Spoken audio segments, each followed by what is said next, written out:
Hey everyone, welcome back. So let's understand the importance of effective prompt development in generative AI. So why exactly the prompt design matters, or what exactly is prompt? So if I go back to say Google Gemini or ChatGPT, so whatever, say for example, we are typing in here in the message in this text box in any of the AI assistant here is actually a prompt. Now the better query or question or the prompt you will ask to any large language model, the better outcome you will get. For example, if I take this example that we have taken here, write test case for login functionality of e-commerce app. Okay, so you'll see that this is very general and very vague sort of prompt that I have written. So based on whatever knowledge large language model has or whatever learning it has done, it is suggesting me the test cases for login functionality of the e-commerce app. Very generic test case. This is not specific to my application as such. If I have to get a more relevant answer in my context and my application context, I have to be really good at prompt techniques or prompting techniques, and that is what prompt engineering is. So if we talk about prompt engineering, it is basically how well you craft the prompting techniques here. Same thing with the VS Code. Where I'm typing in here this prompt, you'll see, look up at the Jira ticket, this document manual test cases. So basically there are some rules for creating good prompts. Even this prompt is not very good prompt. It missed some of the context, and I have explained that in my agentic AI course. But then there are some rules which I'll be teaching in the generative AI course that you can pick and follow the rules to create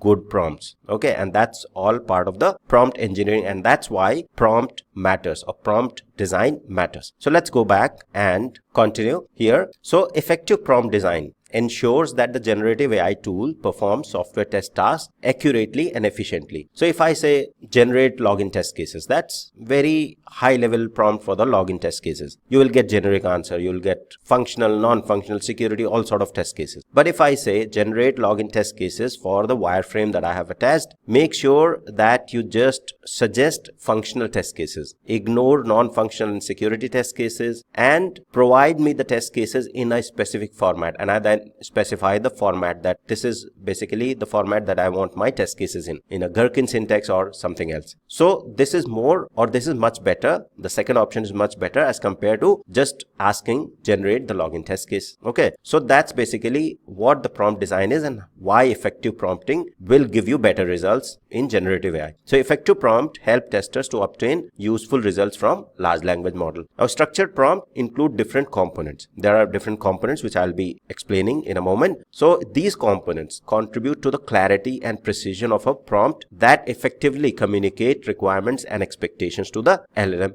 So if say for example I talk about the components on a high level, say role or the format of the outcome or output, the context, these are some of the components, and we'll discuss these components in a moment. So these components, if you specify in your prompt, then you are communicating the clear expectation to the large language model that you are looking for login test cases in a very specific format for this application, which is having, or the wireframe for that application is attached. So you'll get better outcome in that case. Then there are different prompt engineering techniques. For example, prompt chaining. So the output of one prompt is used as input for the next, creating a sequential flow of information and reasoning. So you don't go ahead and straight away try to get all the answer in one prompt. You start with a prompt, you check the output, and then based on the output, you again go further and continue prompting until you get the relevant output. So that's basically what the prompt chaining is. Then we have zero shot prompting, one shot and few shot prompting, which are guided with the examples. Okay. Then we have meta prompting, which is basically instruct reasoning or testing approach. Then there is a combined approach wherein structured prompts and techniques provide optimal results. So basically you combine, you don't use just a single prompt technique, you combine the multiple prompting techniques to get much better outcome, because it will address complex testing challenges when you combine multiple prompt engineering techniques, and it will improve accuracy, efficiency and reliability of the outcome. So that's the main reason why the prompt engineering matters and why you should be learning prompt engineering in much more detail. And as part of the ISTQB GenAI certification, I've explained all of that in my premium course in much more detail. As part of this course, I'll be covering the practical examples as well. Okay. Now, why the structure of prompt is important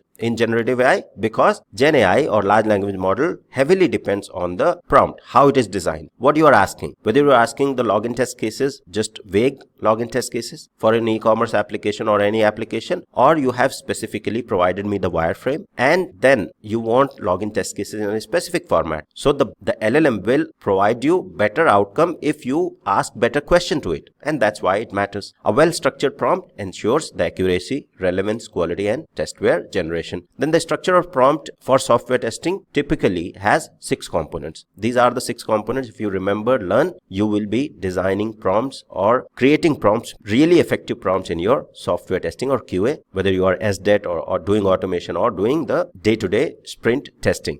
The first thing is role, second is context, instruction, input data, constraint, and output format. Let's understand these one by one. Now, prompts are like the blueprint for generative AI, which guides the AI's response. Okay, so based on what you input in the prompt, it actually guides the large language model how it should infer that prompt, the info that you have provided, and based on that it will provide you the outcome. Let's understand these components, what exactly they mean. So role, context, and instruction. When we talk about role defines the perspective or persona of the generative AI model. Now, generative AI model is trained on massive amount of data. The data could be from the humanities, the data is from the programming, from the technology, from science, chemistry, physics. It is trained on all sort of data. When we talk about role, you are specifically setting the role for, you are asking large language model to step into the shoes of that specific role. So then LLM knows, okay, I have to basically now work as a software engineer or a QA engineer or playwright test automation expert. So that's what the role is. It shapes tone and responsibility of the large language model. For example, we can say to set the role in the prompt, we can say act as a functional tester and design functional test cases. Otherwise, if I say design functional test cases, it will still go ahead and understand that I'm asking to design functional test cases. That means I'm referring to the software engineering as such, but then it will miss a lot of details that it will actually be able to when a tone and responsibility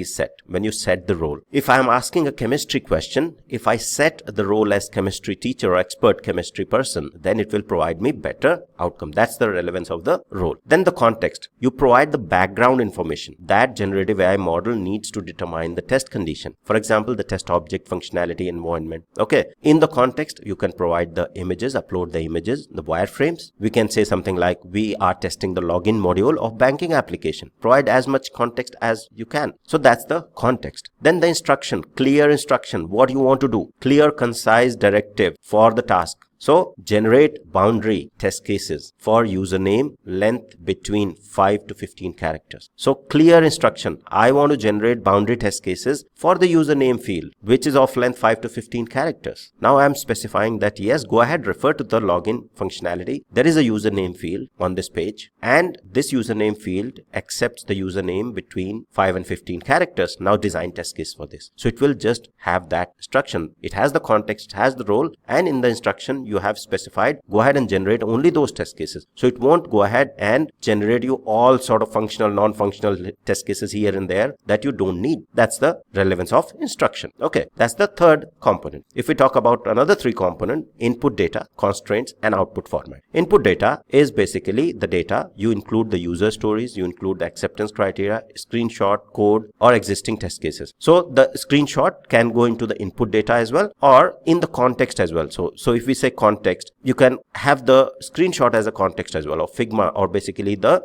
wireframe as a context as well. So either ways, you can put in the context bucket or in the input data. It's more better when we call a screenshot when we have the acceptance criteria or user stories in the input data, because that makes more logical sense that we are providing input for the context that we have specified here. So you can provide the screenshot, you can provide the specific user story or acceptance criteria for which you want to generate the test case. For example, providing acceptance criteria. system must lock account after 3 failed login attempts. Okay, so you specify a specific user story and the acceptance criteria for that user story. That becomes your input data. Then the constraints, very important. You need to restrict the outcome. Do you want, what exactly you want? You want only functional test case, or you want functional and non-functional test cases? And in non-functional test cases, you want any specific test cases within non-functional? Do you want the security test cases or do not want? So putting that constraint, generate test cases only for functional testing, exclude performance scenarios. If you do not want a specific outcome or output, put that clear constraint in there. That's another important criteria for good prompt. Then the output format specifies expected structure or style of response. Do you want the output in the bullet points, in the paragraph? How long the output should be? 100 words, 200 words? Do you want the test cases to be documented in the Gherkin syntax, given when then, or in the traditional step-by-step test cases with expected outcome and actual outcome?